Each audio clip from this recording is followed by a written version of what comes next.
रास्तों पे चल पड़े जो मुसाफिर यूं कहीं, तुमने उनके काफिलों को गौर से देखा है क्या? मुद्दतों के बाद भी मिलती नहीं मंजिल उन्हें, गुजरे हुए इस भयानक दौर को देखा है क्या? खत्म कर बैठे हैं अपने आंसुओं को आंख में, तुमने उनके भीतर के शोर को देखा है क्या?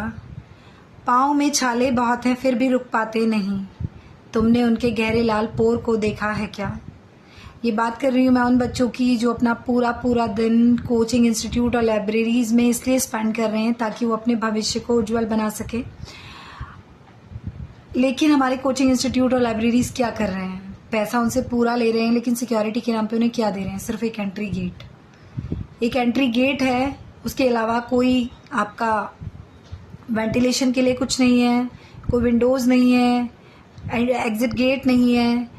जैसा इंसिडेंस अभी लखनऊ में हुआ है, उससे पहले होटल्स में दिल्ली में हुआ था, मालवीय नगर में, अभी लखनऊ में हुआ है। वो 19-20 साल के बच्चे, कुछ बच्चे जो अपनी जान बचा के वायरिंग पे लटक के कूद पाए वो बच गए। एक बच्चा मेजर इंजरीज में, वो आज भी हॉस्पिटलाइज्ड है क्योंकि उसने जंप करा था, और कुछ बच्चे तो दम घुट के मर ही गए।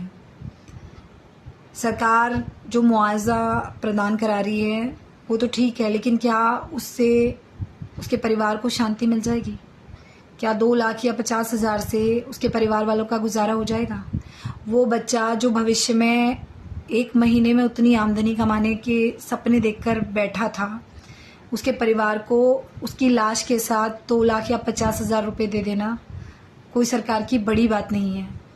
लेकिन मैं कहना चाहूँगी कोचिंग इंस्टीट्यूट और लाइब्रेरीज से, अगर आप अपने यहाँ पर बच्चे को बुला रहे हैं कि हम यहाँ पर सुविधाएं प्रोवाइड करा रहे हैं, तो उनकी सिक्योरिटी का भी ध्यान रखिए। इन फ्यूचर कभी कोई इंसिडेंस हो तो आप अपने यहाँ पर, जो अब तक नहीं किया, देखिए इंसान को ज़रूरी नहीं कि गलती हो तो तभी सीखा जाए, दूसरों की गलती से भी सीख लेनी चाहिए। तो जो इंसिडेंस अभी लखनऊ में हुआ, बच्चों के साथ दम घुट के सब बच्चे मर गए क्योंकि कहीं पर भी एग्जिट के लिए कुछ भी नहीं था। तो it's humble request to all of you कि अपने इंस्टीट्यूट या लाइब्रेरीज़ में कुछ भी करें, कैसे भी करें, एग्जिट गेट बनाएं या फिर एग्जिट आप स्टेयर्स के थ्रू छत पे कराएं, जैसे भी आपको अवेलेबिलिटी है, लेकिन बच्चों की सिक्योरिटी का पूरा ध्यान रखिए और बच्चों को वो सिक्योरिटी प्रोवाइड कराइए। और मैं साथ ही साथ उन स्टूडेंट से भी कहना चाहूँगी कि जहाँ आपको, जिस इंस्टीट्यूट या लाइब्रेरी में आपको ये सुविधाएं नहीं मिल रही हैं, पहले इन्वेस्टिगेट करिए कि आप जहाँ 8-8 घंटे, 12-12 घंटे बैठ के पढ़ रहे हैं, अगर कोई ऐसा हादसा हो जाता है तो आप वहाँ से सुरक्षित बाहर निकल पाएंगे या नहीं।